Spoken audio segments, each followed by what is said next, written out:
Good morning student, जय श्री कृष्णा। स्वागत है आपका एक बार फिर हमारी ऑनलाइन क्लास में। जैसा कि कल हमने पढ़ा था हड़प्पा सभ्यता के प्रमुख स्थल और उनके बारे में जो विशेषताएं थी उनको पढ़ा था। आज हम मानचित्र के माध्यम से समझने की कोशिश करेंगे कि जो हड़प्पा के स्थल थे वो कहाँ पर स्थित थे। तो आप भी अपनी सुविधा अनुसार जैसा भी बन पा रहा है मानचित्र बनाओगे। ये आपके सामने भारत का मानचित्र है और यहाँ पर हम हड़प्पा से संबंधित प्रमुख स्थानों की जानकारी प्राप्त करेंगे। तो चलिए आगे बढ़ते हैं। हमने पढ़ा था कि जो हड़प्पा सभ्यता थी उसका विस्तार पढ़ा था, उसी को पहले समझेंगे। उत्तर के अंदर हमने स्थान पढ़ा था कि जम्मू कश्मीर के अंदर एक स्थान था मांडा। ये हड़प्पा सभ्यता का सबसे उत्तरी स्थान था। और अगर दक्षिण की बात करें तो महाराष्ट्र के अंदर एक स्थान था दायमाबाद। तो दक्षिण में ये हड़प्पा सभ्यता दायमाबाद तक थी। पूर्व के अंदर उत्तर प्रदेश के आलमगीरपुर तक, उत्तर प्रदेश। और ये आपके दायमाबाद है वो है महाराष्ट्र में।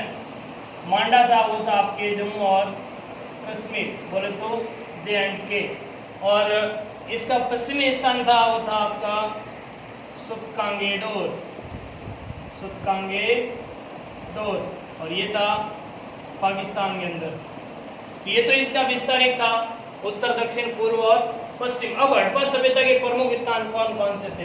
तो सबसे पहले स्थान खोजा गया था हड़प्पा सभ्यता का हड़प्पा। कौन सा स्थान था मित्रों? हड़प्पा। तो वर्तमान के अंदर हड़प्पा कहाँ पर है?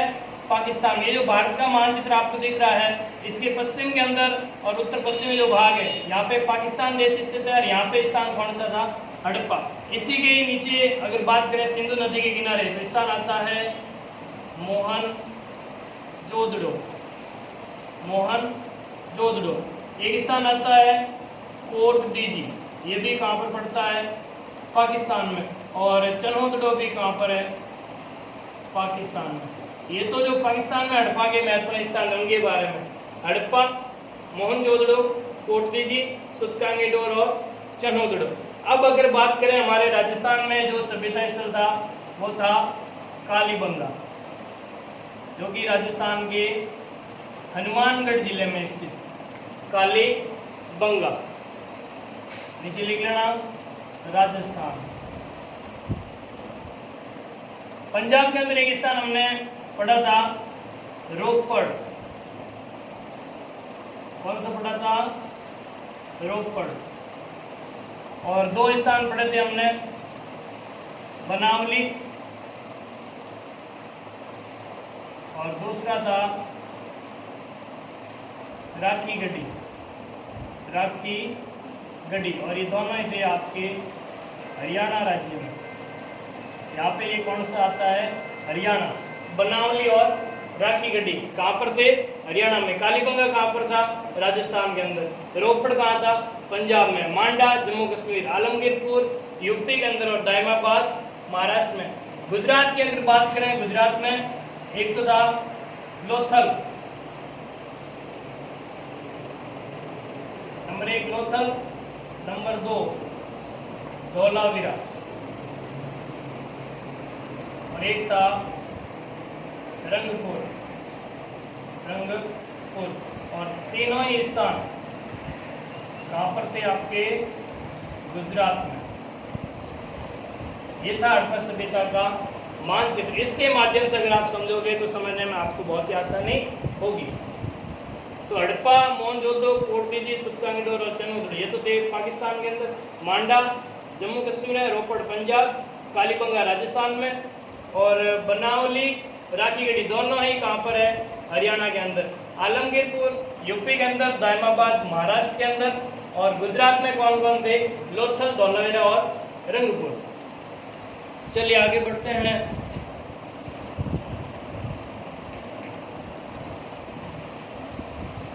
अब हम पढ़ेंगे सिंधु सरस्वती सभ्यता की जो नगर नियोजन था उनकी प्रमुख विशेषताएं और नगर की क्या विशेषता थी उसके बारे में अध्ययन करेंगे।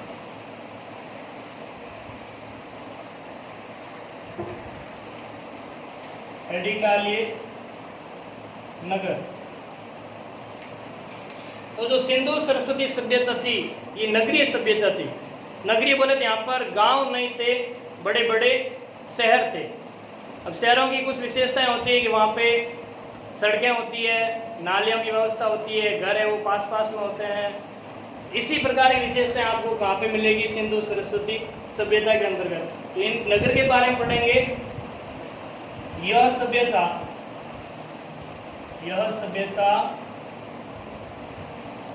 नगरीय सभ्यता थी।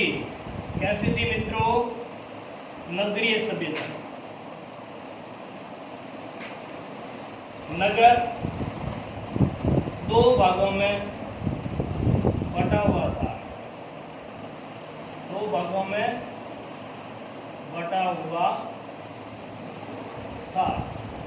दो भाग थे नगर में, पूर्वी भाग और पश्चिम भाग। पूर्वी भाग में आम जनता निवास करती थी और पश्चिम भाग में दुर्ग हुआ करता था, जहाँ पर जो राज परिवार संबंधित लोग थे वो निवास करते थे। लेकिन ध्यान रखने योग्य बात है, जो धौलावीरा था, धौलावीरा गुजरात का, उसके 3 भाग थे मित्रों। लेकिन संपूर्ण हड़प्पा सभ्यता या सिंधु सभ्यता के नगर कितने भागों में बटे हुए थे? 2 भागों के अंतर्गत। तो कौन कौन से 2 भाग?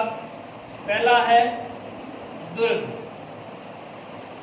दुर्ग की क्या खासियत थी? अच्छा, दुर्ग कहेंगे इसको ऐसा स्थान जिसके चारों ओर दीवार या परकोटा होता है, उसे हम क्या कहेंगे? दुर्ग कहेंगे। दुर्ग नगर के पश्चिमी भाग में था। दुर्ग कहाँ पे था इनके? पश्चिम भाग में। नहीं, हड़प्पा में भी पश्चिम में, मोहनजोदड़ो की अगर बात करें वहां भी ये पश्चिम था। कालीबंगा की अगर बात करेंगे वहां भी दुर्ग कौन सी दिशा में आएगा? पश्चिम भाग के अंतर्गत। दुर्ग में राज परिवार से संबंधित लोग निवास करते थे।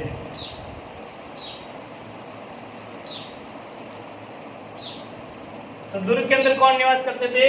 राजा और उनके परिवार, उनसे संबंधित जो कर्मचारी थे वो सभी यहाँ पे निवास करते थे। एक महत्वपूर्ण बात ध्यान रखना, दुर्ग में जो इमारतें थी वो सार्वजनिक महत्व की थी। दुर्ग में सार्वजनिक महत्व की इमारतें थी, या जो दुर्ग के अंदर स्थान थे वो कैसे थे? सार्वजनिक महत्व। जैसे हवन कुंड है या फिर स्नानागार है, तो वहां पर ये लोग इस्तेमाल करते थे। दुर्ग के चारों ओर परकोटा होता था। परकोटा बोले तो दीवार होती थी। और दुर्ग हमेशा ऊंचाई वाले स्थानों पर बनाए जाते थे। ये ऊंचे भागों में बनाए जाते थे। अगर हम बात करें मध्यकालीन राजस्थान की, तो यहाँ के जो राजा महाराजाओं ने दुर्ग बनाए थे, इन दुर्गों को बनाने का उद्देश्य ये था दुश्मन सेना से साम्राज्य की जनता की सुरक्षा करना। लेकिन हड़प्पा सभ्यता के निवासी जो दुर्ग बनाए थे उनका मकसद था, जो लुटेरे लोग आते थे पहले, और सबसे महत्वपूर्ण संसाधन था उस समय का पशुधन, उन पशुओं को लूट करके ले जाते थे। इसलिए जब संकट के समय ये अपने मवेशियों के साथ और प्रजा सभी के सभी दुर्ग में जाकर के रहने लग जाते थे। तो दुर्ग ऊंचे भागों में बनाए जाते थे। दुर्ग के चारों ओर परकोटा हुआ करता था और यहाँ पर सार्वजनिक महत्व की इमारतें थी और यहाँ पे राज परिवार निवास करता था। दुर्ग नगर के पश्चिम भाग में था, ध्यान रखना। दूसरा जो भाग आता है नगर का वो है निचला शहर। नाम से पता होना चाहिए मित्रों, निचला शहर। दुर्ग कहाँ पर होते थे? ऊंचे भागों में। जो शहर था वो कहाँ होता था? निचले भाग, यानी कि दुर्ग से इसकी ऊंचाई ज़्यादा नहीं थी। दुर्ग से ये अमूमन नीचे धरातल पर बनाया जाता था, ताकि उनको देख करके पता चल सके कि राज परिवार और आम जनता में कितना फर्क होता है। यह नगर के पूर्वी भाग में था, नगर के पूर्वी भाग में स्थित था। दुर्ग पश्चिम में था और निचला शहर कहाँ पर था? नगर के पूर्वी भाग में। यहाँ पर आम जनता निवास करती थी। निचले शहर में कौन निवास करते थे? आम जनता। दुर्ग के अंदर सार्वजनिक स्थान के महत्वपूर्ण स्थान थे, तो यहाँ पर कौन से थे? आम जनता के निवास के लिए, यानी कि घर बनाए जाते थे। निचला शहर दुर्ग से थोड़ा नीचे बनाया जाता था। कहाँ बनाते थे इसको? नीचे बनाते थे। दुर्ग ऊंचे पे और नगर कहाँ बनेगा? थोड़ा उससे नीचा बनेगा, इसलिए नाम क्या होगा इसका? निचला शहर। अब नोट डाल के लिखना। हमने पढ़ा कि नगर दो भागों में थे, दुर्ग और निचला शहर। इनकी विशेषता, एक यहाँ पे आपने बात नोट की होगी कि दुर्ग के चारों ओर क्या हुआ करता था? परकोटा। लेकिन परकोटे से संबंधित दो बातें आप ध्यान रखना। लोथल में दुर्ग व नगर दोनों के चारों ओर परकोटा था। अमूमन हड़प्पा स्थानों पे दुर्ग के चारों ओर परकोटा हुआ करता था, लेकिन लोथल में दुर्ग के चारों ओर भी था और नगर के दोनों के चारों ओर परकोटा था, यानी कि परकोटा एक ही था दोनों के। दुर्ग के भी चारों ओर था, जैसे मान लो ये परकोटा है, तो ये दुर्ग के चारों ओर भी था और नगर के चारों ओर भी था। दोनों ही, नगर और निचला शहर और दुर्ग दोनों परकोटे से घिरे हुए थे। लेकिन अपवाद स्वरूप एक दूसरा आता है, कालीबंगा। कालीबंगा में दुर्ग व नगर के अलग अलग परकोटा था, अलग अलग परकोटा था। जो कालीबंगा थी उसमें नगर के चारों ओर भी दीवार थी और दुर्ग के चारों ओर भी दीवार थी। तो प्रश्न आ जाए अगर कि हड़प्पा सभ्यता के किस स्थान पर दोहरा परकोटा था? दोहरा बोले तो नगर के चारों ओर भी था और दुर्ग के चारों ओर भी था, तो आपका उत्तर होगा कालीबंगा। ये था इसके नगर के मुख्य दो भागों के बारे में विशेष। आगे बढ़ते हैं। ये सभ्यता नगरीय सभ्यता थी, महत्वपूर्ण। सीधा प्रश्न आता है कई बार, सिंधु सरस्वती सभ्यता कैसी थी? ग्रामीण थी या नगरीय? तो आपका उत्तर होगा नगरीय सभ्यता। नगर कितने भागों में बटे हुए थे? दो, लेकिन तीन भागों में कहां पर थे? धौलावीरा में। दुर्ग के चारों ओर क्या था? परकोटा। कहां पर दुर्ग और नगर दोनों के चारों ओर एक ही परकोटा था? लोथल। और अलग अलग कहां पर था? कालीबंगा।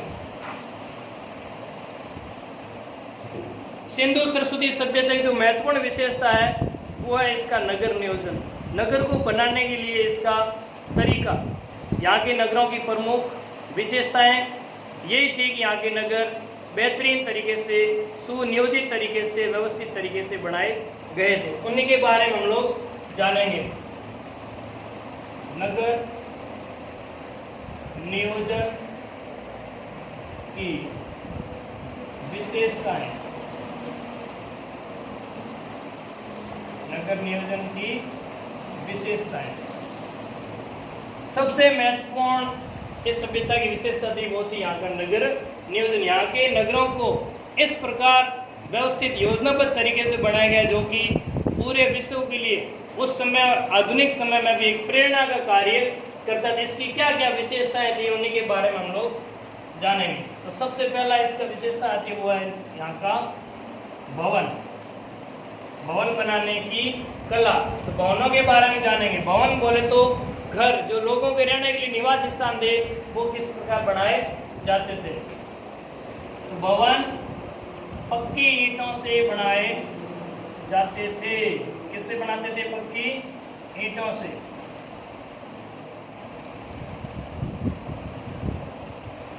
भवन है वो पक्की ईंटों से बनाए जाते थे। इन ईंटों का अनुपात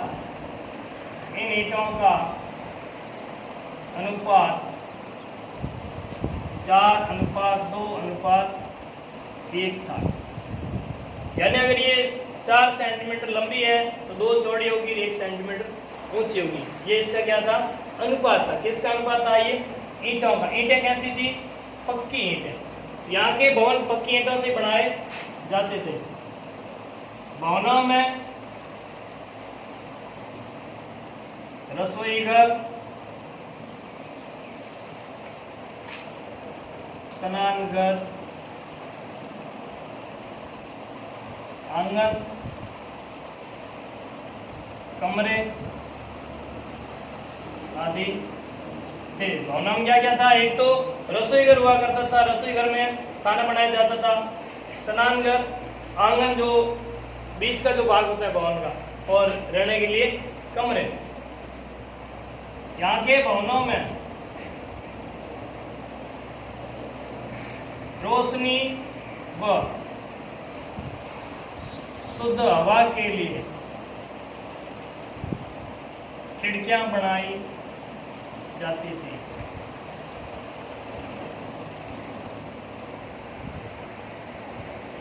क्या बनाते थे? खिड़कियां। आज भी रोशनी के लिए और शुद्ध हवा के लिए क्या बनाते हैं मकानों में? खिड़कियां। तो यहाँ के लोगों ने भी क्या बनाई थी? खिड़कियां बनाई थी। भवनों के मुख्य द्वार मुख्य सड़क पर न खुलकर गलियों में खुलते थे। गलियों में खुलते थे। मान लो ये मेन सड़क जा रही है, ये क्या मित्रों? मुख्य सड़क, और ये यहाँ की छोटी गली। यहाँ पे मान लो किसी व्यक्ति का घर बना हुआ है। ये यहाँ के विशेषता मुख्यतः क्या थी कि इन मकानों के जो मेन प्रवेश द्वार था, ये मेन सड़क पर नहीं था, मुख्य सड़क पर नहीं था, क्योंकि मुख्य सड़क पर आवागमन अधिक होता था। बच्चे भी खेलते थे तो दौड़ के कहाँ चले जाएंगे? सीधे सड़कों पर। इसलिए यहाँ के लोगों ने प्रवेश द्वार है जो घर का, कहाँ पर खोला था? गली के अंदर खोला था, न कि मुख्य सड़क पर। ये इसकी ध्यान देने योग्य बात है।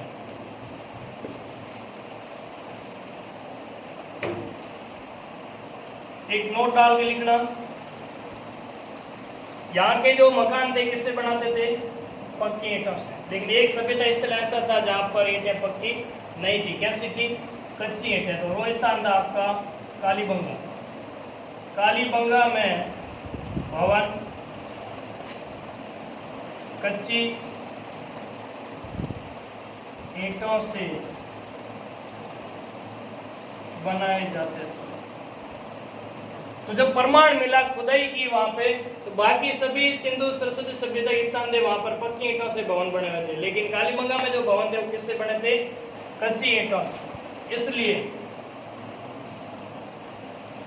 कालीबंगा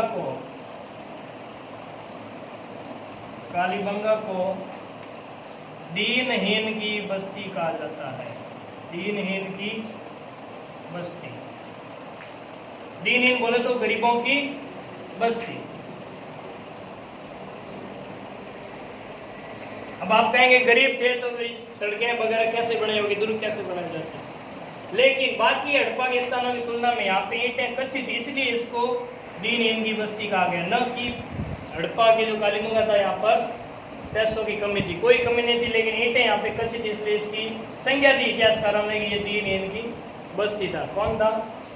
कालीबंगा। ये था इसका भवन से संबंधित जानकारी।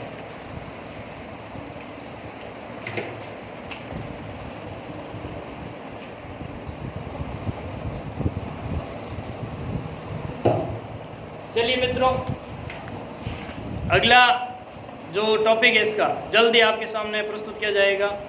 तब तक पढ़ाई करें। Thank you.